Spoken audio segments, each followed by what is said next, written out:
আজকের গল্পের শুরুটা হয় ভবিষ্যৎ থেকে। একটি স্পেসশিপে দুজন মহাকাশচারী ভ্রমণ করছিল। একজনের নাম অ্যাডাম আর অন্যজন জ্যাক। তাদের একটি বিশেষ উদ্দেশ্যে পৃথিবী থেকে অনেক দূরে আরেকটি গ্রহে পাঠানো হচ্ছিল, যার নাম এন্ট্রেন্স। সেই গ্রহে মানুষ বসবাস করতে পারে এবং সেই গ্রহে এখনো মানুষের অস্তিত্ব রয়েছে এমন তথ্য পাওয়া গিয়েছিল।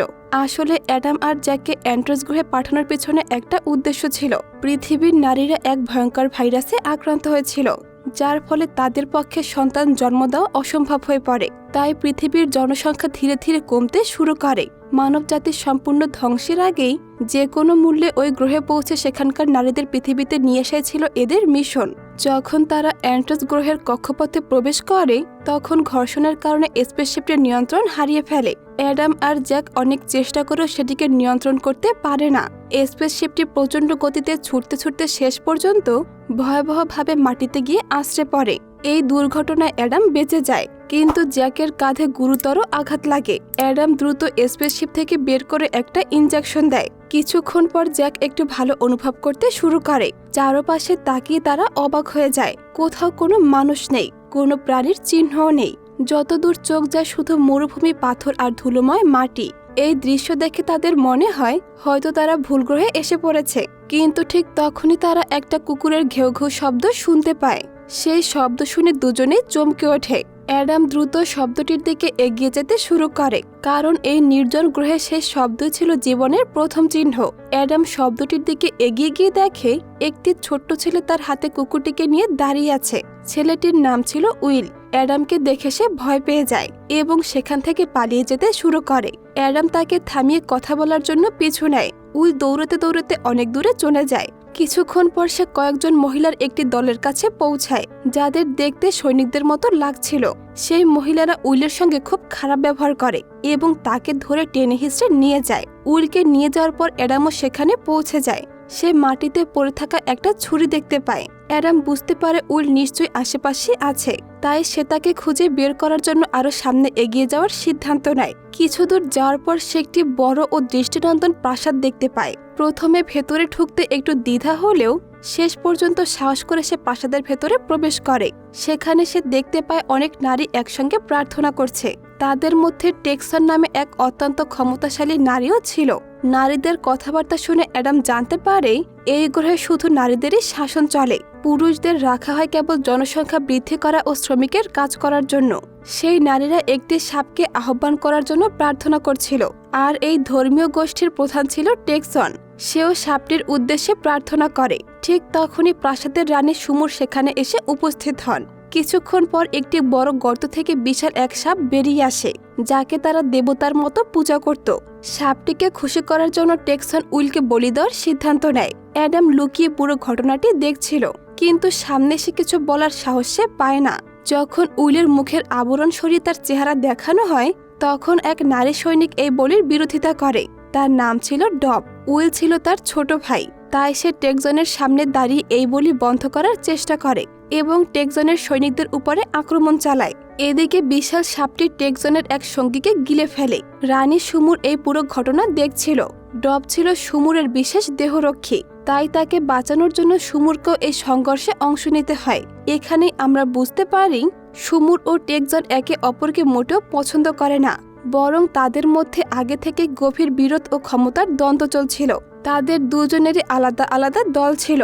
টেক্সন ছিল অত্যন্ত ধূর্ত ও ভয়ঙ্কর এক নারী, তাই প্রাসাদের বেশিরভাগ মানুষই তাকে পছন্দ করত না। কিন্তু সে যে কোনো মূল্যে এই প্রাসাদের রানী হতে চায়। সেই কারণে সে নিজের দলে যত বেশি সম্ভব মানুষকে টানার চেষ্টা করছিল। তার দলটি ছিল পুরোপুরি ধর্মীয় মতবাদে বিশ্বাসী। অন্যদিকে সুমু শুধু এই প্রাসাদের রানীই নয়, একজন ভালো মনের মানুষও ছিল। সে যে কোনোভাবেই টেক্সনকে সিংহাসনে বসতে দিতে চাইতো না। এই কারণে তাদের মধ্যে সবসময় বিরোধ লেগেই থাকতো। টেক্সন ডবকে বন্দী করার আদেশ দেয়, কিন্তু সুমুর তার বিরোধিতা করে ডবকে রক্ষা করে। এতে দুজনের মধ্যে তীব্র তর্ক শুরু হয়ে যায়। অ্যাডাম চুপচাপ সবকিছু দেখছিল এবং পুরো পরিস্থিতি বোঝার চেষ্টা করছিল। ঠিক তখনই জ্যাকের ফোন আসে। ফোনের শব্দ এত জোরে হয় যে প্রাসাদের সব নারী তা শুনে ফেলে। ফলে অ্যাডামও সবার সামনে ধরা পড়ে যায়। অ্যাডামকে প্রাসাদের ভেতরে লুকিয়ে থাকতে দেখে টেক্সন সঙ্গে সঙ্গে তার সৈনিকদের তাকে বন্দী করতে বলে, কারণ অ্যাডাম এন্ট্রেন্স গ্রহের নিয়ম ভেঙে ফেলেছিল। এই গ্রহে কোনো পুরুষের নারীদের গোপন কথা লুকিয়ে শোনার অনুমতি ছিল না। এই ছোট ভুলটিকেও তারা অনেক বড় অপরাধ হিসেবে গণ্য করত। সৈনিকরা অ্যাডামকে ধরতে এগিয়ে আসে, কিন্তু ধরা পড়ার আগেই অ্যাডাম তার বন্দুক দিয়ে আকাশে গুলি ছোড়ে এবং সেখান থেকে পালিয়ে যায়। গুলির শব্দে পুরো প্রাসাদে আতঙ্ক ও বিশৃঙ্খলা ছড়িয়ে পড়ে। সেই সুযোগে উইলও প্রাণ বাঁচিয়ে সেখান থেকে পালিয়ে যায়। দৌড়াতে দৌড়াতে উইল অ্যাডামের কাছে পৌঁছায়। এরপর দুজনেই প্রাণ বাঁচানোর জন্য স্পেসশিপের দিকে ছুটতে থাকে, যাতে সেখানে লুকানো যায়। কিন্তু টেকজনের নারী সৈনিকরা ওদের পিছু নেয়। অ্যাডাম দ্রুত উইলকে নিয়ে স্পেসশিপের কাছে পৌঁছে যায়। জ্যাকের সাহায্যে সে প্রথমে উইলকে স্পেসশিপের ভেতরে পাঠিয়ে দেয়, তারপর নিজের সৈনিকদের থামানোর জন্য তাদের দিকে গুলি চালায়। এই সময় টেকজনের এক সৈনিক অ্যাডামের পায়ে আক্রমণ করে। একটি বিষাক্ত তীর এসে তার পায়ে গেঁথে যায়। বিষ সারা শরীরে ছড়িয়ে পড়তে শুরু করলে অ্যাডামের অবস্থা খারাপ হতে থাকে, তবুও সে হাল ছাড়ে না এবং শেষ পর্যন্ত জ্যাকের সাহায্যে স্পেসশিপের ভেতরে ঢুকে পড়ে। যে তীরটি অ্যাডামের পায়ে লেগেছিল সেটিতে মারাত্মক বিষ মাখানো ছিল। জ্যাক কিছুই বুঝে উঠতে পারছিল না কিভাবে তাকে বাঁচানো যায়। ঠিক তখনই রানী সুমুর তার সৈনিক রাশনকে নিয়ে সেখানে এসে উপস্থিত হয়। তিনি টেকজনের সঙ্গীদের সঙ্গে সঙ্গে সেখান থেকে চলে যাওয়ার আদেশ দেন। রানীর আদেশ পেয়ে তারা সবাই সরে যায়। এরপর সুমুর স্পেসশিপের ভেতরে ঢুকে দেখতে পায় অ্যাডামের অবস্থা খুবই সংকটজনক। তিনি দ্রুত নিজের চুল থেকে একটা পিন খুলে অ্যাডামের শরীরে ফুটিয়ে দেন। তবে আশ্চর্যজনকভাবে কিছুক্ষণের মধ্যে অ্যাডামের অবস্থা ধীরে ধীরে ভালো হতে শুরু করে। কিছু সময় পর অ্যাডামের জ্ঞান ফিরলে সে দেখতে পায় সে রানীর প্রাসাদে রয়েছে। সেখানে জ্যাকও উপস্থিত ছিল। জ্যাক অ্যাডামের কাছে এসে জানায় তাদের গবেষণায় জানা গেছে যে অ্যান্টাস গ্রহের আর মাত্র 2 মাস সময় বাকি আছে। এই 2 মাস পর এই গ্রহ পুরোপুরি ধ্বংস হয়ে যাবে। এর মূল কারণ হলো ভয়াবহ ভূমিকম্প, যা এই গ্রহে খুব ঘন ঘনই হয়ে থাকে। সেই ভূমিকম্পই ধীরে ধীরে এই পুরো গ্রহটিকে ধ্বংস করে দিচ্ছে। তাই যত দ্রুত সম্ভব তাদের এই গ্রহ ছেড়ে চলে যেতে হবে। তারা এই বিষয় নিয়ে কথা বলছিল। এমন সময় আবার একটি শক্তিশালী ভূমিকম্প হয়। এর মধ্যে উইলো অ্যাডামের সঙ্গে দেখা করতে আসে। তারা যখন এখান থেকে পালানোর পরিকল্পনা করছিল, তখন কিছু সৈনিক এসে অ্যাডামকে রানীর কাছে নিয়ে যায়। সেখানে অ্যাডাম সুমুরের কাছে সব সত্যি খুলে বলে। সে জানায় তারা পৃথিবী থেকে এসেছে এবং তাদের মূল উদ্দেশ্য হলো এই গ্রহের নারীদের পৃথিবীতে নিয়ে গিয়ে মানব জাতির জনসংখ্যা আবার বাড়ানো। অ্যাডাম আরও জানায় অ্যান্টাস গ্রহের পূর্বপুরুষরা আসলে পৃথিবীরই মানুষ ছিল। এই কথা শুনে সুমুর অ্যাডামের উপর বিশ্বাস করতে শুরু করে, কারণ ছোটবেলা থেকে তাকেও এই একই ইতিহাস শোনানো হয়েছিল। আসলে বহু বছর আগে অ্যান্টাস গ্রহের মানুষেরা পৃথিবীতেই বাস করত। পরে গবেষণার উদ্দেশ্যে তাদেরকে এই গ্রহে পাঠানো হয়। প্রায় 100 বছর ধরে তারা পৃথিবীতে নিয়মিত তথ্য পাঠাতো, কিন্তু পরে কিছু সমস্যার কারণে পৃথিবীর সঙ্গে তাদের যোগাযোগ বিচ্ছিন্ন হয়ে যায়। এরপর তারা আর পৃথিবীতে ফিরে যাওয়ার চেষ্টা করেনি, কারণ ধীরে ধীরে এই গ্রহ তাদের কাছে নিজেদের বাড়ি হয়ে উঠেছিল। সুমুর এরপর টেকজনের ব্যাপারে আরও গুরুত্বপূর্ণ তথ্য জানায়। যখন এই গ্রহে ভূমিকম্প বেড়ে যায়, তখন মানুষ ভয় পেয়ে ধর্ম আর দেবতার প্রতি অন্ধবিশ্বাস করতে শুরু করে। টেকজন সেই ভয় আর ধর্মীয় বিশ্বাসকে কাজে লাগিয়ে অনেক মানুষকে নিজের দলে টেনে নেয়, যাতে তাদের সমর্থন নিয়ে সে এই গ্রহের রানী হতে পারে। কারণ টেকজনও একটি রাজকীয় পরিবারের সদস্য ছিল, তাই তার বিশ্বাস এই গ্রহে শাসন করার অধিকার শুধু তারই আছে। এরপর গল্পটি আরো বিপজ্জনক মোড় নিতে শুরু করে। রানী সুমুর অ্যাডামকে নিজের সঙ্গে এমন এক জায়গায় নিয়ে যায় যেখানে চারদিকে রয়েছে শুধু পুরুষ আর পুরুষ। তাদের দিয়ে কঠোর পরিশ্রম করানো হচ্ছিল। কেউ পাথর ভাঙছিল, আবার কেউ ভারী কাজ করছিল।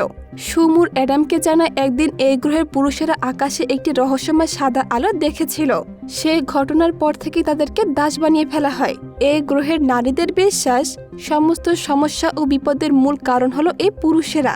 তাই এখানে নারীরাই শাসন করে, আর পুরুষদের কাজ শুধু শ্রম দেওয়া ও জনসংখ্যা বাড়াতে সাহায্য করা। এমনকি অনেক সময় পুরুষদের সে ভয়ঙ্কর সাপের কাছে বলি হিসেবে ব্যবহার করা হয়। পুরুষদের এই করুণ অবস্থা দেখে অ্যাডাম প্রচণ্ড রেগে যায়। সে উত্তেজিত হয়ে সুমুরের সঙ্গে খারাপ ব্যবহার করতে শুরু করে। এতে রানী সুমুরও ভীষণ রেগে যায় এবং অ্যাডামকে একটি শক্তিশালী ঘুষি মেরে শিক্ষা দেয়। এরপর সে নিজের সৈনিকদের আদেশ দেয় অ্যাডামকে বন্দি করে কারাগারে নিয়ে যেতে। সৈনিকরা যখন অ্যাডামকে নিয়ে জেলের দিকে যাচ্ছিল, ঠিক তখনই হঠাৎ তাদের উপরে আক্রমণ হয়।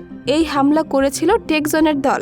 তারা সুমুরের প্রায় সব সঙ্গীকে হত্যা করে এবং অ্যাডামকে নিজেদের সঙ্গে নিয়ে যায়। পরে তাকে টেকজনের সামনে হাজির করা হয়। এই হামলার সময় উইলের বোন ডবও গুরুতর আহত হয়। তার অবস্থা দ্রুত খারাপ হতে শুরু করে। উইল ভয়ে কাঁপতে থাকে, কিন্তু কিছুক্ষণ পর ডব তার ভাইয়ের হাতে শেষ নিঃশ্বাস ত্যাগ করে। অন্যদিকে টেক্সন অ্যাডামকে নিজের দলে যোগ দেওয়ার প্রস্তাব দেয়, কিন্তু অ্যাডাম সেই প্রস্তাব সরাসরি প্রত্যাখ্যান করে। সে বুঝে গিয়েছিল টেক্সন মোটেও ভালো মানুষ নয়, তাই সে তার সঙ্গে কাজ করতে বা তাকে সমর্থন করতে রাজি হয় না। অ্যাডামের এই প্রত্যাখ্যান শুনে টেক্সন প্রচণ্ড রেগে যায় এবং তাকে হত্যা করার চেষ্টা করে। ঠিক সেই সময় সেখানে জ্যাক এবং সুমুর এসে উপস্থিত হয়। সুযোগ বুঝে অ্যাডাম ও টেক্সনকে কাবু করে ফেলে। এতে টেক্সনের রাগ আরো বেশি বেড়ে যায় এবং সে এবার সরাসরি রানী সুমুরের উপরে আক্রমণ করে, কিন্তু সুমুর এত জোরে একটি ঘুষি মারে যে টেক্সন ছিটকে অনেক দূরে গিয়ে আছড়ে পড়ে। এরপর সুমুর, জ্যাক এবং অ্যাডাম দ্রুত সেখান থেকে বেরিয়ে যাওয়ার চেষ্টা করে। তাদের সঙ্গে সুমুরের কিছু বিশ্বস্ত সৈনিকও ছিল। সবাই মিলে একটি গুহার পথ দিয়ে নিরাপদে বেরিয়ে যাওয়ার চেষ্টা করে। পথে জ্যাক অ্যাডামকে জানায় তাদের হাতে আর বেশি সময় নেই, খুব দ্রুতই এই গ্রহ ধ্বংস হয়ে যাবে। আগের ভূমিকম্পের প্রচণ্ড ঝাঁকুনিগুলো গ্রহটিকে ভেতর থেকে মারাত্মকভাবে ক্ষতিগ্রস্ত করেছে, তাই শুধু এই গ্রহের সময়ই ফুরিয়ে আসছে না, তাদের নিজেদের জীবনও এখন বিপদের মুখে। তাদের এই কথাবার্তা রানী সুমুরও শুনে ফেলে। তখন সে হটজোন নামে একটা জায়গার কথা বলে। সুমুর জানায় বহু বছর আগে যখন মানুষ এই গ্রহে এসেছিল তখন তাদের স্পেসশিপ ওই জায়গাতেই অবতরণ করেছিল। এই কথা শুনে অ্যাডাম ও জ্যাকের মনে নতুন আশা জাগে। তারা ভাবে যদি সেই শত শত বছরের পুরনো স্পেসশিপটি এখনো কোনোভাবে ঠিক করা যায় তাহলে হয়তো এই ধ্বংস হতে থাকা গ্রহ থেকে বেরিয়ে যাওয়া সম্ভব হবে। সুমুরও তাদের সাহায্য করতে রাজি হয়ে যায়, তাই সবাই মিলে হোয়াইটজোনের উদ্দেশ্যে যাত্রা শুরু করে। কিছুক্ষণ পর তারা বুঝতে পারে যে তারা একা নয়, টেক্সনের লোকেরাও তাদের পিছু নিয়েছে।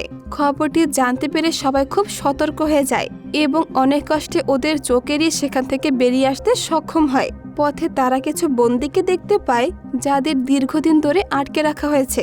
রানী সুমুর ওদের মুক্ত করার আদেশ দেয়, কারণ তার মনে হয় গ্রহটি ধ্বংস হওয়ার আগে এই মানুষগুলোর অন্তত প্রাণ বাঁচানোর একটা সুযোগ পাওয়া উচিত। তাই সব বন্দীকেই মুক্ত করা হয়। এরপর তারা আবার হটজোনের দিকে যাত্রা শুরু করে। চলার পথে অ্যাডাম সুমুরকে বলে, তোমারও আমাদের সঙ্গে পৃথিবীতে যাওয়া উচিত। সে আরো বলে, আমি তোমাকে সেখানে খুব সুখে রাখবো। কিন্তু সুমুর পৃথিবীতে যেতে রাজি হয় না। তার কাছে এই এন্ট্রেন্সে ছিল নিজের বাড়ি, এখানকার মানুষই ছিল তার পরিবার। তাদের মৃত্যুর মুখে ফেলে একা পৃথিবীতে চলে যাওয়া তার পক্ষে সম্ভব নয়। তাই সে স্পষ্ট জানিয়ে দেয় সে এই গ্রহ ছেড়ে কোথাও যাবে না। আরো কিছু দূর যাওয়ার পর তারা মাটিতে পড়ে থাকা একটি কঙ্কাল দেখতে পায়। জ্যাক সেটি পরীক্ষা করে বুঝতে পারে এটি 2-3 বছরের নয়, বরং কয়েকশো বছরের পুরনো। অনেক বছর আগে এখানে একটি ভয়াবহ বিস্ফোরণ ঘটেছিল। সেই বিস্ফোরণের আঘাতে সেখানে থাকা মানুষগুলো সবাই মারা গিয়েছিল। আর এই কঙ্কালটি আজও সেই ভয়ঙ্কর ঘটনার নীরব সাক্ষী হয়ে পড়ে আছে। বিস্ফোরণের কথা শুনে রানী বুঝতে পারে এটি নিশ্চয়ই সে রহস্যময় সাদা আলোর বিস্ফোরণ, যার কথা তাদের পূর্বপুরুষেরা প্রজন্মের পর প্রজন্ম ধরে বলে আসছিল। এই সত্য জানার পর সুমুর ভীষণ ভেঙে পড়ে, কারণ এতদিন পুরুষদের সম্পর্কে যা কিছু বলা হয়েছিল তার সবই ছিল মিথ্যা। পুরুষেরা সব সমস্যার কারণ নয়, আর তারা স্বভাবগতভাবে বিপজ্জনকও নয়। এই সত্য উপলব্ধি করে সুমুর নিজের ভুল বুঝতে পারে। বছরের পর বছর ধরে এই মিথ্যা বিশ্বাসের কারণে পুরুষদের দাস বানিয়ে রাখা হয়েছে এবং এখনো তাদের সঙ্গে অমানবিক আচরণ করা হচ্ছে। অ্যাডাম সুমুরকে শান্ত করে বলে, যা হবার হয়ে গেছে, তা এখন আর বদলানো সম্ভব নয়। কিন্তু এখন আমাদের যত দ্রুত সম্ভব হটজোনে পৌঁছাতে হবে, কারণ আমাদের হাতে আর খুব বেশি সময় নেই। অ্যাডামের কথা শুনে সবাই দ্রুত হটজোনের দিকে ছুটে যায় এবং অবশেষে সেখানে পৌঁছায়। সেখানে গিয়ে তারা বুঝতে পারে হটজোন আসলে একটা বিশাল পুরনো স্পেসশিপ। জ্যাক প্রথমে স্পেসশিপের ইঞ্জিন পরীক্ষা করতে শুরু করে। অন্যদিকে অ্যাডাম সুমুরকে নিয়ে বাকি যন্ত্রাংশগুলো পরীক্ষা করে। দীর্ঘ চেষ্টা ও কঠোর পরিশ্রমের পর অবশেষে জ্যাক ও অ্যাডাম স্পেসশিপটি ঠিক করতে সক্ষম হয়। ইঞ্জিন চালু হতে সবাই আনন্দে উচ্ছ্বাসিত হয়ে ওঠে, কিন্তু ঠিক তখনই এই আনন্দ ভেঙে দিতে সেখানে হাজির হয় টেক্সন। সঙ্গে ছিল তার সশস্ত্র রক্ষীরা। টেক্সন শুধু তাদের উপরে হামলাই চালায় না, স্পেসশিপটিকে রক্ষা করার জন্য সুমুর সামনের দিকে এগিয়ে আসে। জ্যাক ও অ্যাডামও তার সঙ্গে যোগ দিয়ে টেক্সনের দলের সঙ্গে লড়াই করে। মুহূর্তের মধ্যেই দুই পক্ষের মধ্যে ভয়াবহ যুদ্ধ বেঁধে যায়। অ্যাডাম তার অত্যাধুনিক হাইটেক বন্দুক দিয়ে টেক্সনের একের পর এক সঙ্গীকে হত্যা করতে শুরু করে। কিন্তু টেকজন এত সহজে হার মানার মতো ছিল না। সে সরাসরি সুমুরকে হত্যা করার চেষ্টা করে। সুমুরও সিদ্ধান্ত নেয় এবার টেকজনকে চিরতরে থামাতে হবে এবং দুজন মুখোমুখি হয়ে যুদ্ধে নেমে পড়ে। যুদ্ধের দক্ষতায় সুমুর অনেক বেশি পারদর্শী ছিল, তাই ধীরে ধীরে সে টেকজনের উপরে প্রাধান্য বিস্তার করতে থাকে। তবে টেকজনও নিজের সমস্ত শক্তি দিয়ে পাল্টা লড়াই চালায়। ঠিক যখন টেকজন সুমুরকে মারাত্মক আঘাত করতে যাচ্ছিল, তখন অ্যাডাম মাঝখানে এসে দাঁড়ায়। সে সুমুরকে বাঁচানোর জন্য টেকজনকে গুলি করে। গুলির আঘাতে টেকজন ছিটকে গিয়ে একটি ইলেকট্রিক গ্রিডের সঙ্গে ধাক্কা খায়। সঙ্গে সঙ্গে প্রবল বৈদ্যুতিক শক খেয়ে সে সেখানে মারা যায়। এভাবেই টেকজনের অধ্যায়ের সমাপ্তি ঘটে। আর এখন যে কোনো মুহূর্তে এই গ্রহটি ধ্বংস হতে পারে, এই সত্য সুমুরও পুরোপুরি বুঝে গিয়েছিল।